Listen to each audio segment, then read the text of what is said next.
Alrighty then. We are continuing in Dalet, Likutey Moharan, second Chelek. And today we're going to do something, Mitzvah Shem, Amen. We're going to do something unusual. You're going to do something what? Unusual.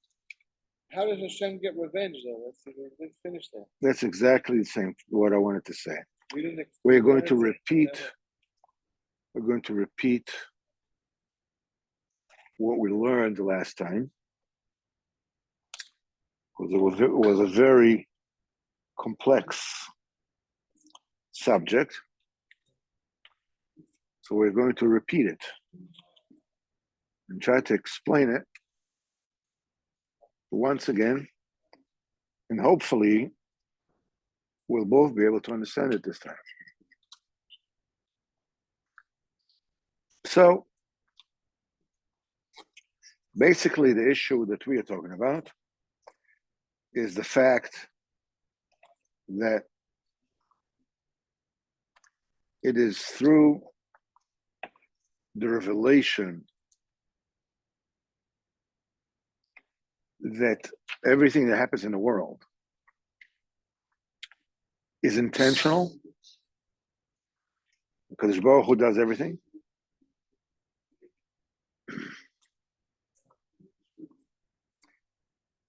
This particular thing is announced by the Yom Tovim. And we're going to basically explain that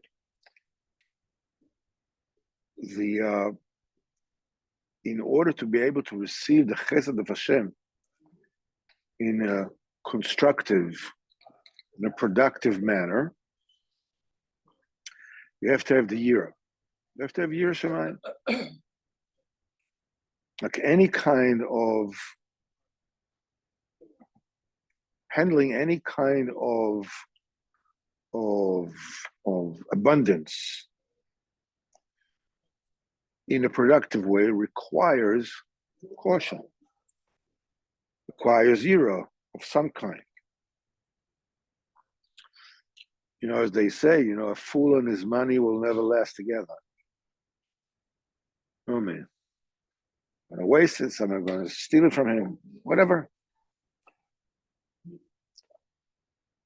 You take a youngster, give him $1 billion inheritance, either the money's not going to last or he's not going to last. But they're not going to remain together, that's for sure. You have to be wary, you have to be careful, you have to Yira, that kind of caution, this kind of awareness of the pitfalls of whatever can go wrong, is the keli to receive abundance in a safe manner, in a productive manner. The Yom Tovim, by their very nature, call out to the fact that this world is not natural. Everything that happens in this world is b'ratzon of Hashem. If everything that happens in b'ratzon of Hashem and it's evident to you, so a person will be very careful, because that means that there's punishment and there's reward and punishment. The world is not happenstance. The world is not a natural world. It doesn't matter whatever it is that you do, things are going to go the same way in the natural kind of way, which is what the scientists want to convince us. Let me tell you, chock-load of miracles. Miracles show us the world is under Hashem's control all the time. It's very evident. It's very real. That breeds Yira.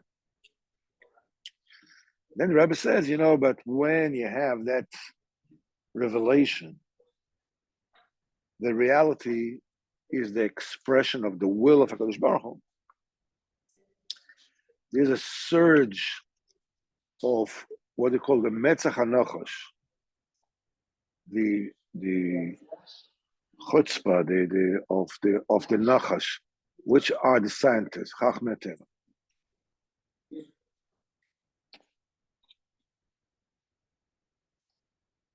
So Rabbeinu adds another stepping stone, and he says that you don't always hear the call of Chachmei Teva.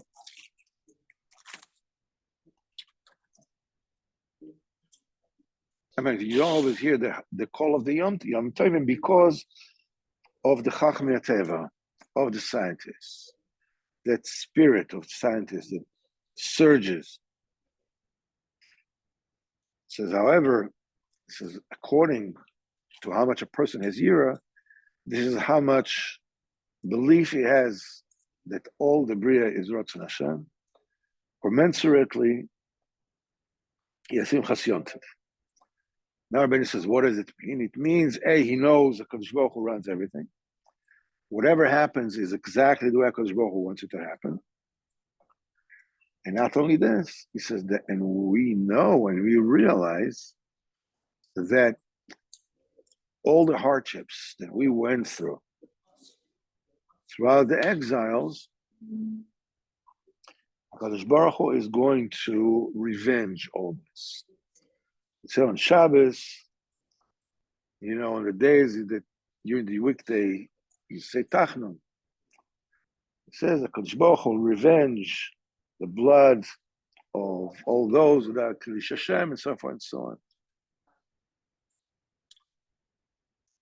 And there is a pasuk in Tehillim that says, Yismach tzadik yichazon okom, a tzadik will rejoice, for he shall see revenge.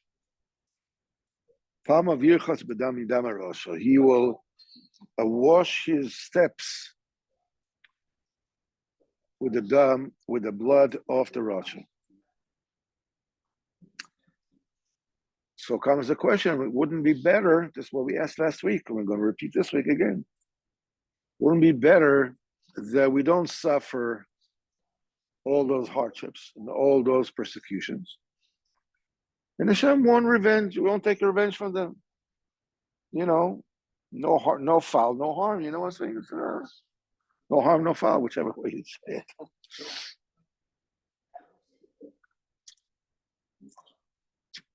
And this is even, the question we said gets even bigger, because Chazal say, there are three great things in creation. One is Deus, is Das. Three great things, very, very important things, like the greatest things in creation. One of them is Das, obviously. For it is said, Kel Deus Hashem. You have Kel, this is the name of HaKadosh Baruch Hu, Shem Kodesh. Then you have Deus. You have Hashem, is Yud Kei Vav Kei. So in between the two Shemes, between the two Aisias, as Chazal says, you have Deus. Knowing HaKadosh Baruch Hu, being aware of HaKadosh Baruch Hu, that's a great thing, obviously. You have two names of Hashem, Kel, Deus Hashem. So you have the name of Hashem in the beginning, Aleph Lamed. You have the name of Hashem, Yud Kei Vav Kei at the end. And between them, you have Deus, Das, right? So Chazal says the name, the word Deus, name Das, appears between two different names of Hashem, Kel and Yud Kei Vav Kei. So Chazal says there's another instance, such great thing. What is it? Mikdash. It says, Mikdash Hashem Kainu Yadecho. It says, Hashem, Mikdash Hashem. First it starts a Yud Kei Vav Kei, then it says Mikdash, and then it says Aleph Dal Nun Yud. Mikdash Hashem Kainu Yadecho. So you have first Yud Kei Vav Kei, at the end you have Adnei, and in the middle you have Mikdash. That's another great thing. In between two separate names. One of them is Yud Kevavke, the other one is Aleph Then Nun Yud. So the Gemara says, yeah, but there's a third one. A great thing. There's Gdolo Deo that was given between two names. Godol Mikdash that was given mentioned between these two different names of Hashem. And the Gemara says, I mentioned the third one. Kel Nekamos Hashem. Aleph Lam is the name of Hashem. Nekoma is revenge. It comes Hashem Yud Kevavke.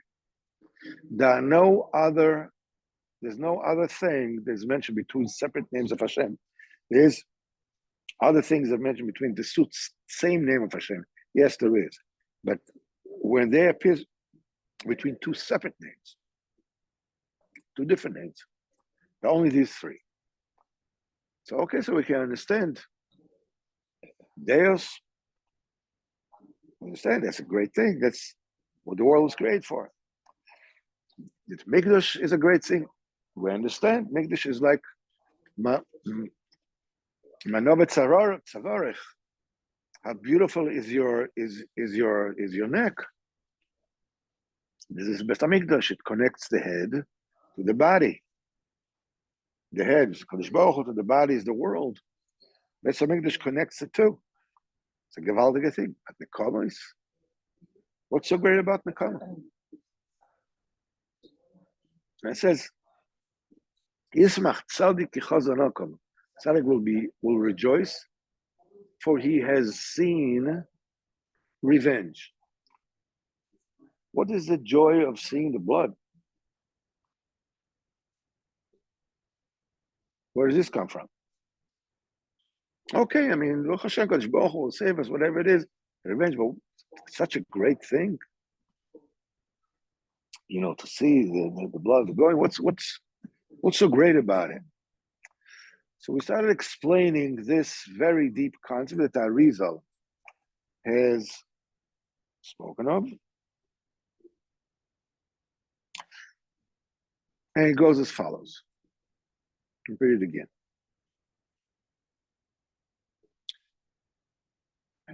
Everything in this world is sustained by the light of Kadosh Baruch Hu.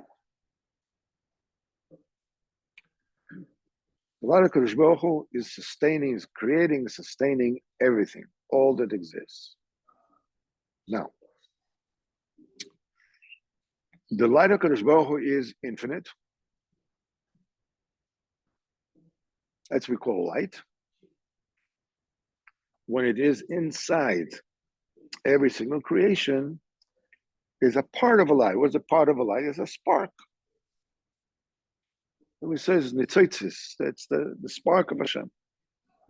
The spark, a part of the light of Hashem.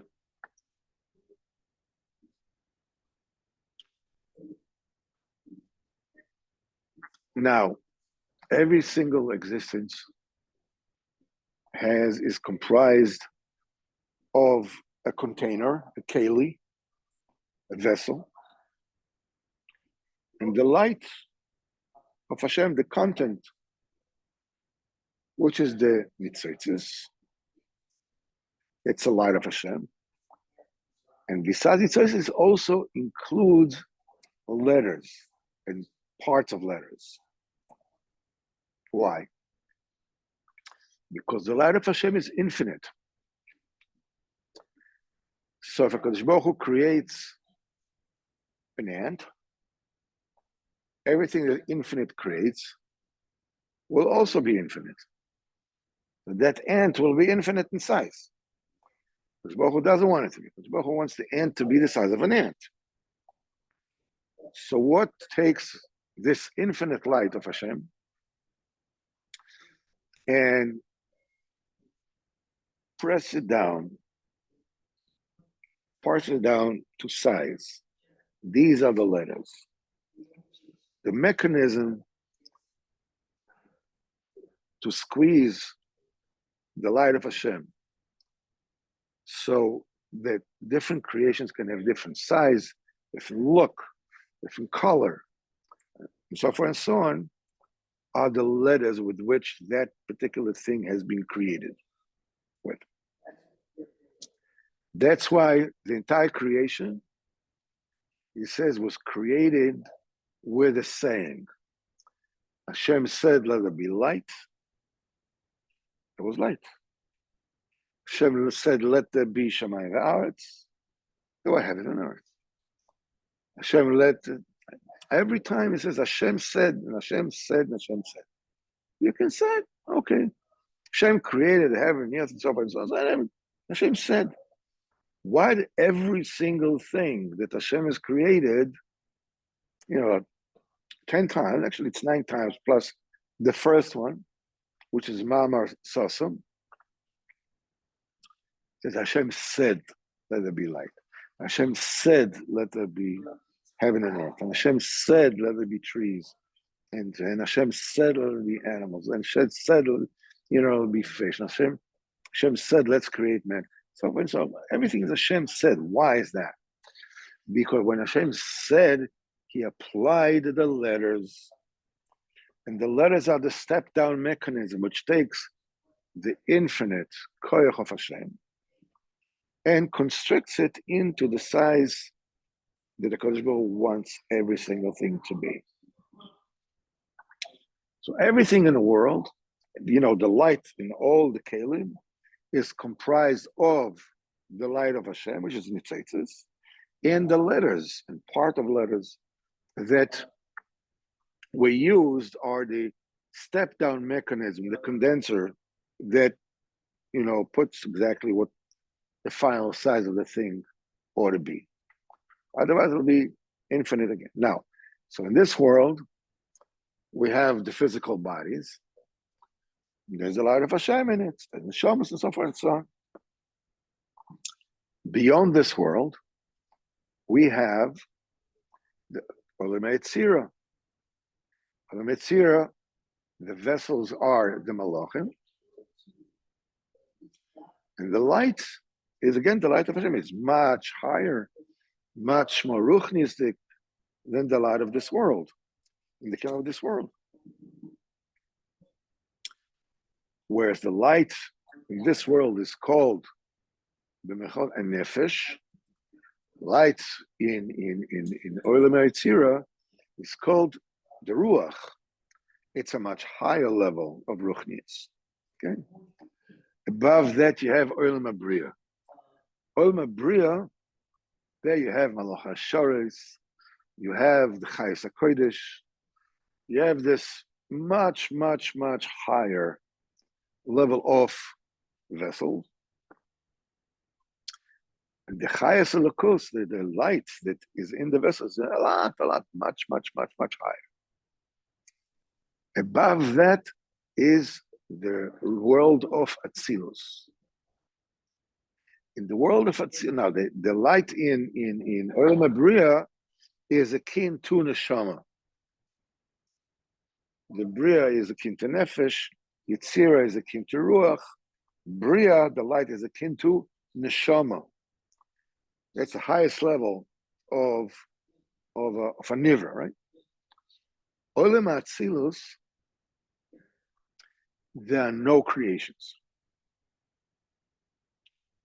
There's nothing that has been created, something from nothing.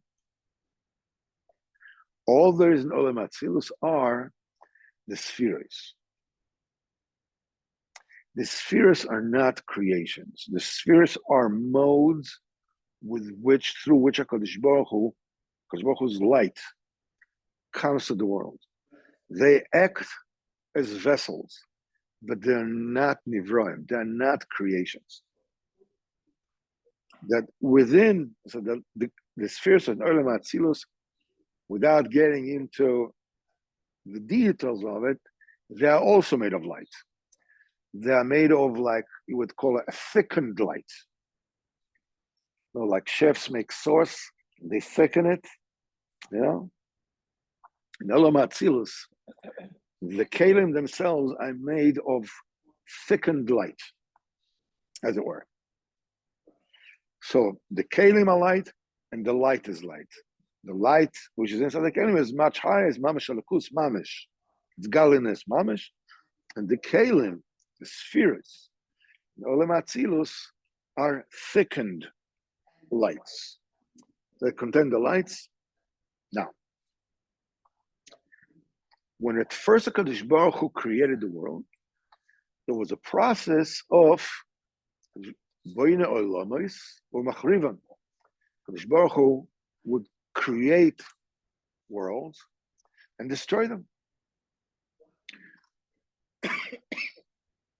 What's the pshat? Pshat is HaKadosh Baruch Hu created the 10 sefirot. You okay? He created the 10 sefirot. Sefirot went from Chochma, Bina, Das, Chesed, Gvura, Tiferes, Netzach, Hod Yisod Malchut. They all came one after the other. There's the Chochma, there's the Bina, the Das, and the Bas. These were the original sefirot.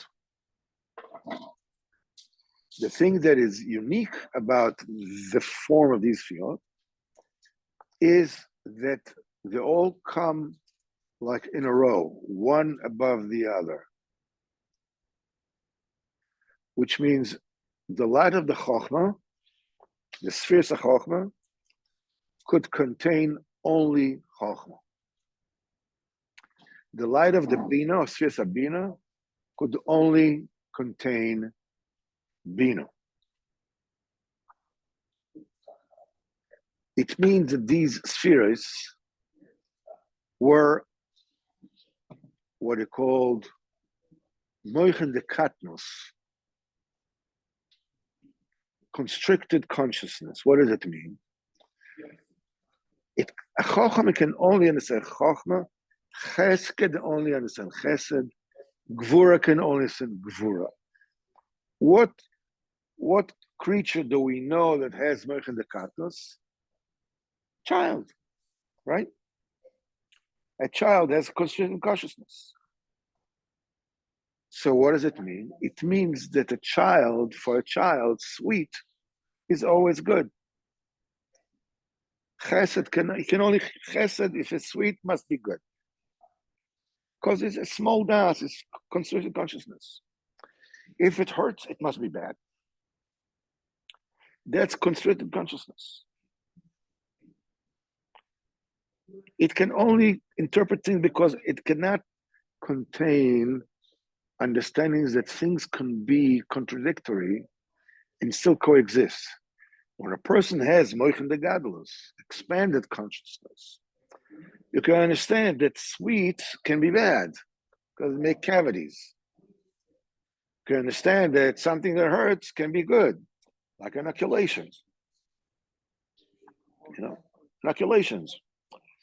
When you have expanded consciousness, it can contain contradictory terms.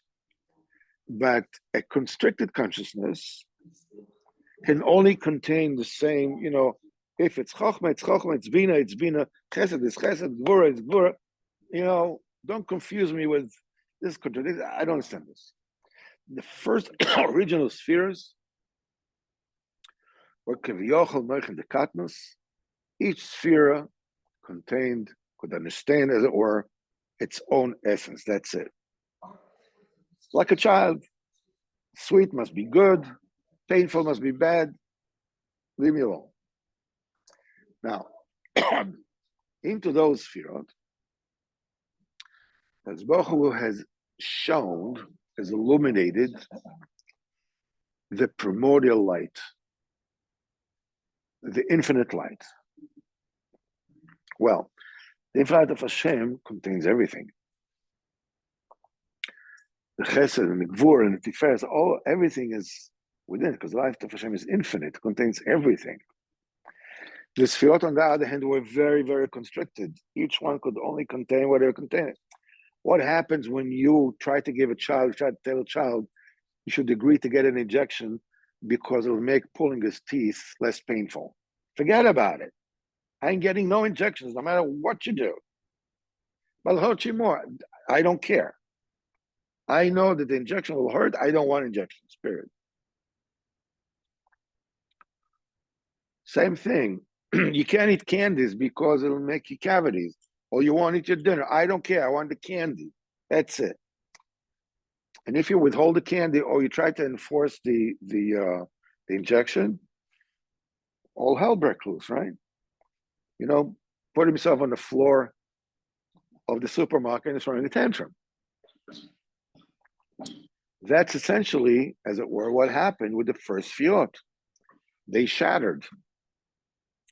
Like the consciousness of a child will shatter when he is introduced to contradictions. The Light of Hashem contains everything, all the contradictions. The Sfirot were Merchen de Katnus. The result, they shattered. Like, as it happens to Merchen de Katnus everywhere. What's more difficult? Constricted consciousness.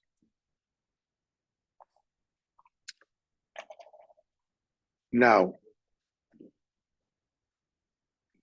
oh man. So Mimela, what happened was in Olam Atzilus. Remember, all this process is only in Olam Atzilus.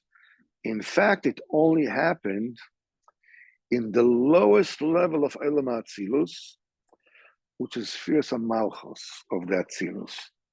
In the Malchus Atzilus, this is where this thing happened. Shem Shon is light, is infinite light, the primordial light, the greatest light there is, into constricted vessels, and they shattered. Once they shattered, they fell. They fell into the lower world of the Bria, to Yitzira, from the Yitzira, went all the way to the Asiyah.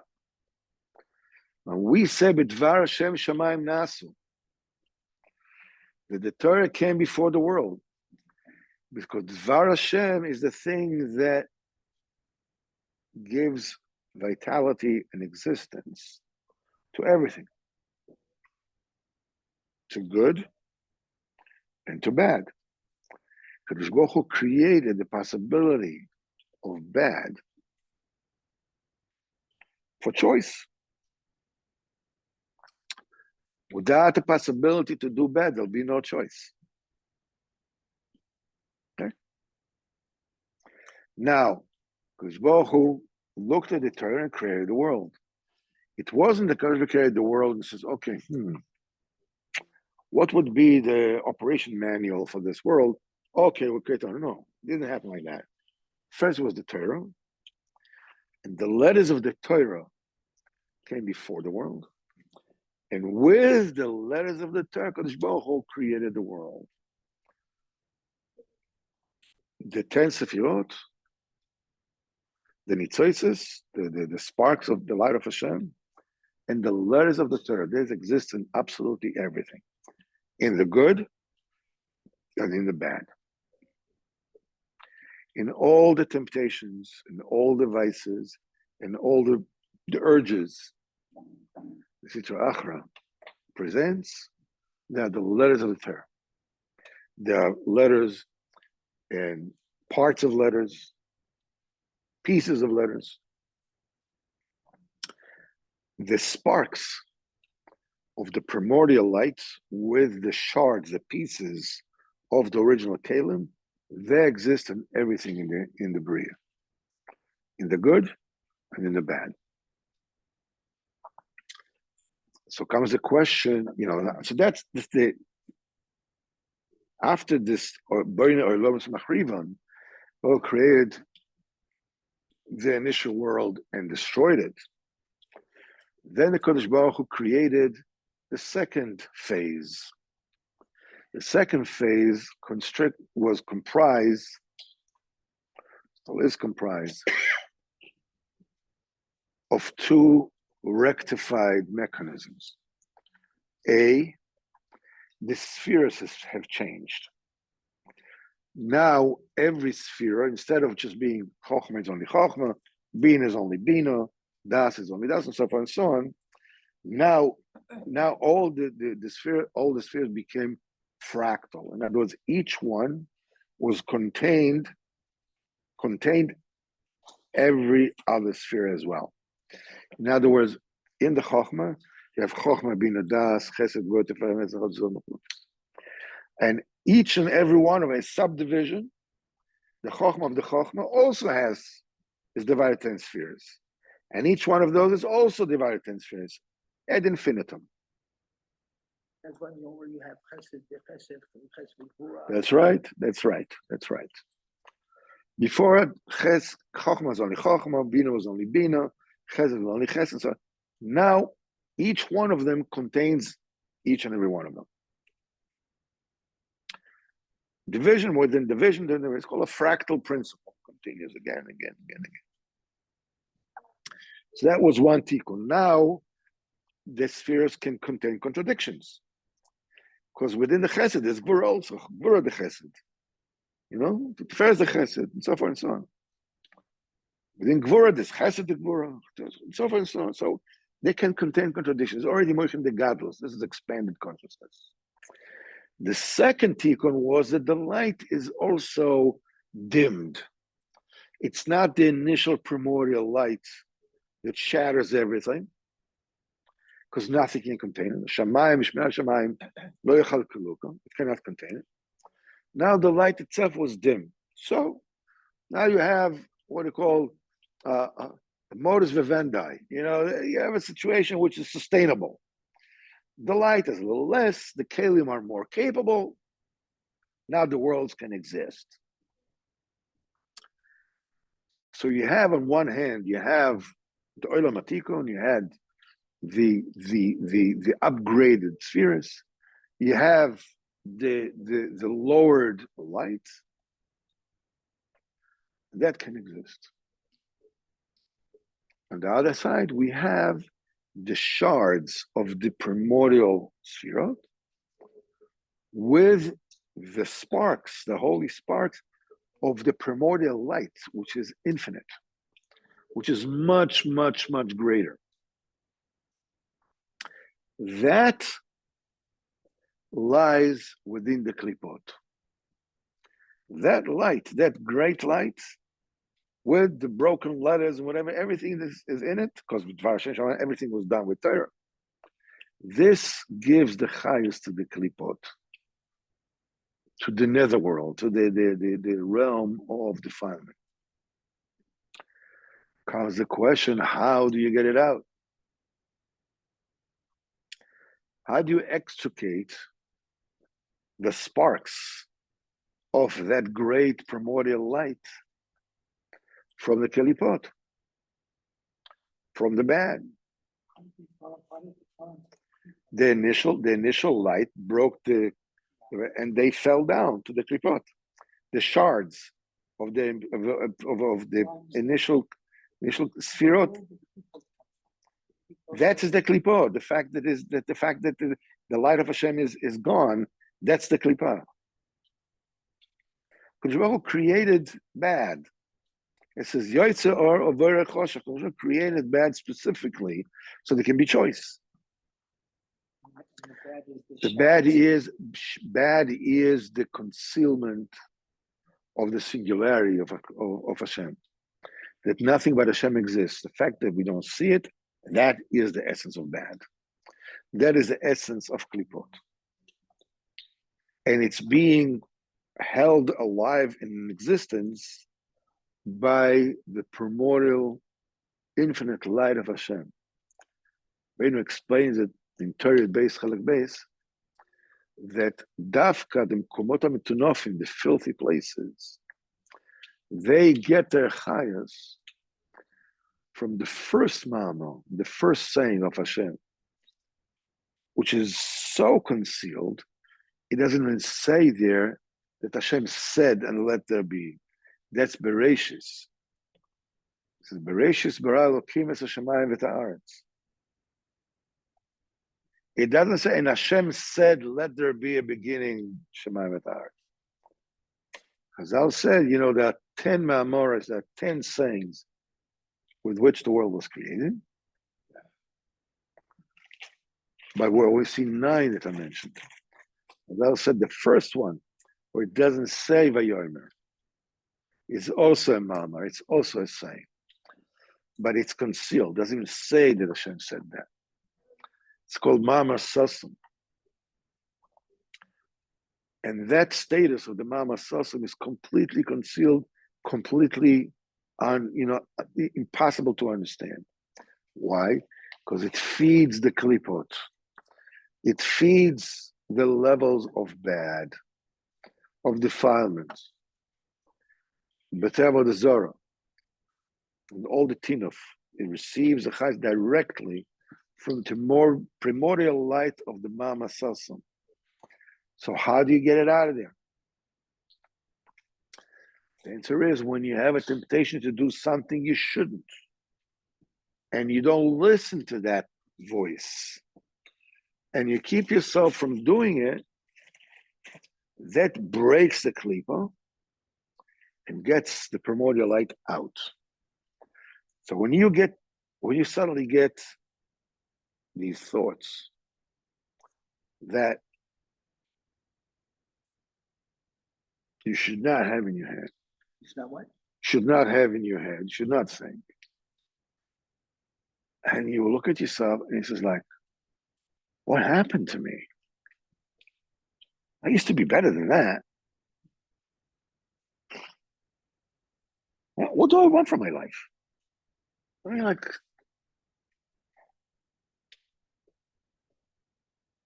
mainly when I was younger, but now what am I going to do with it?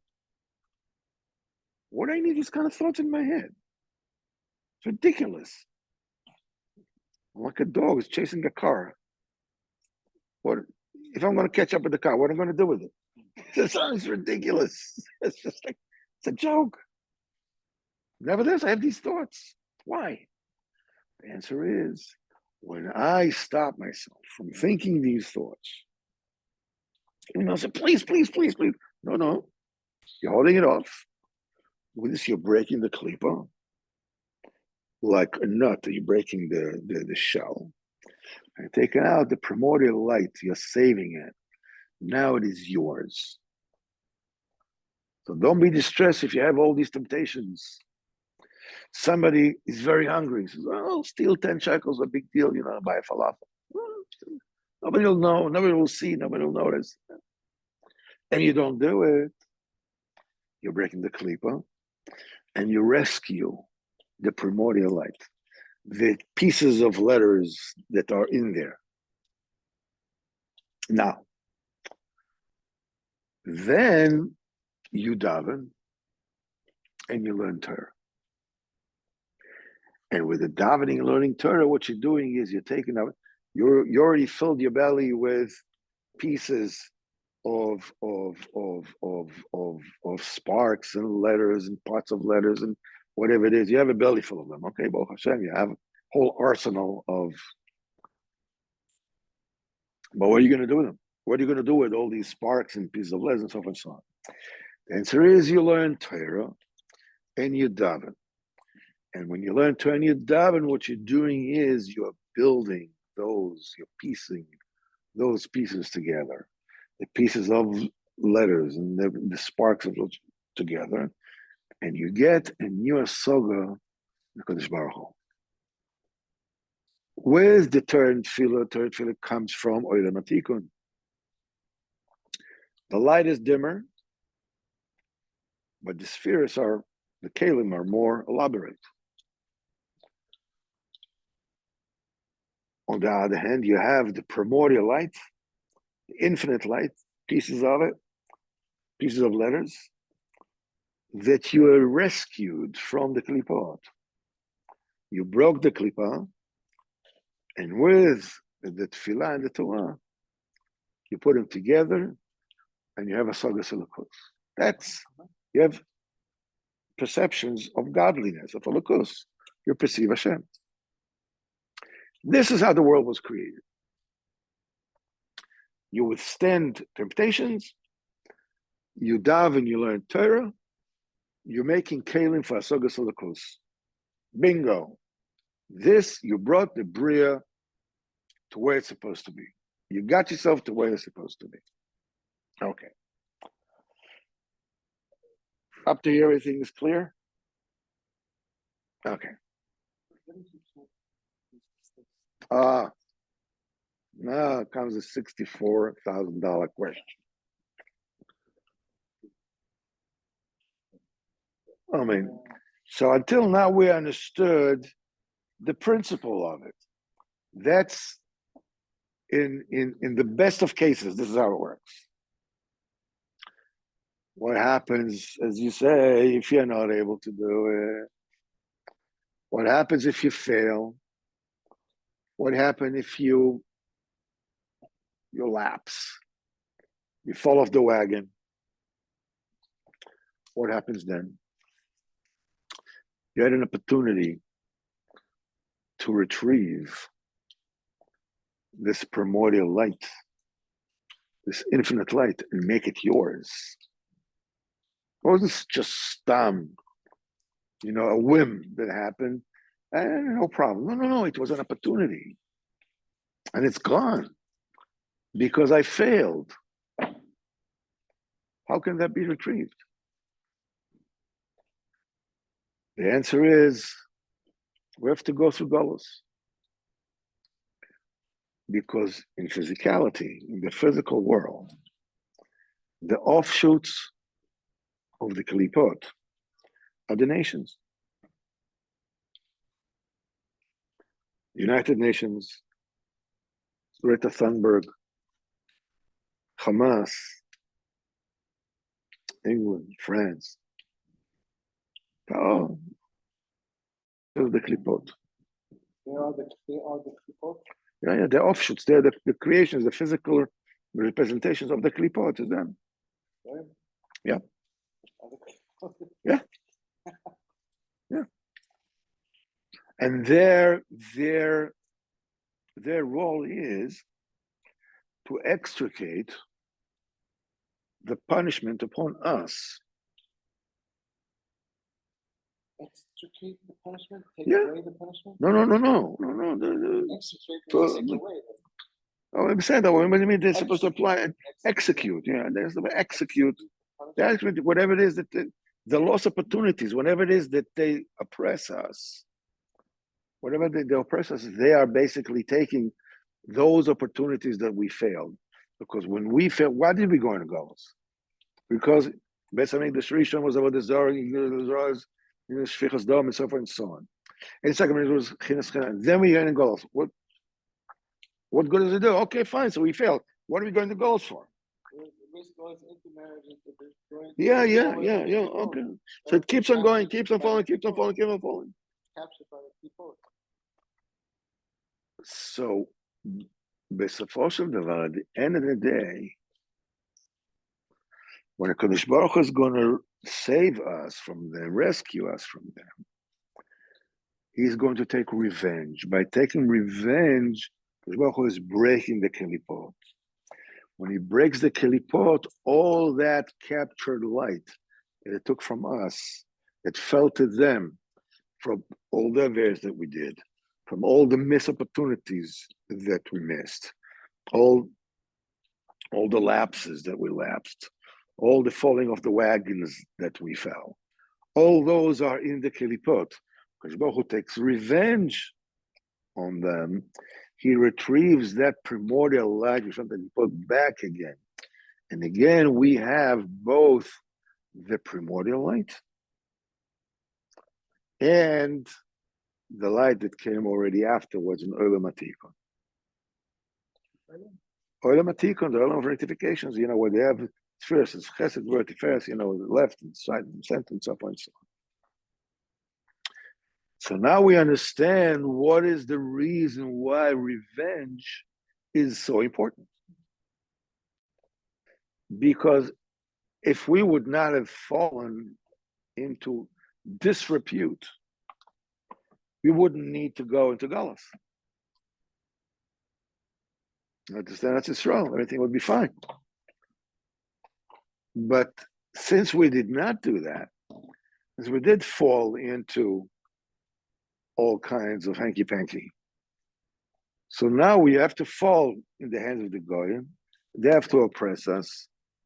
Eventually, Kadosh Baruch Hu is going to have the Nakama and break them and retrieve all those lost opportunities.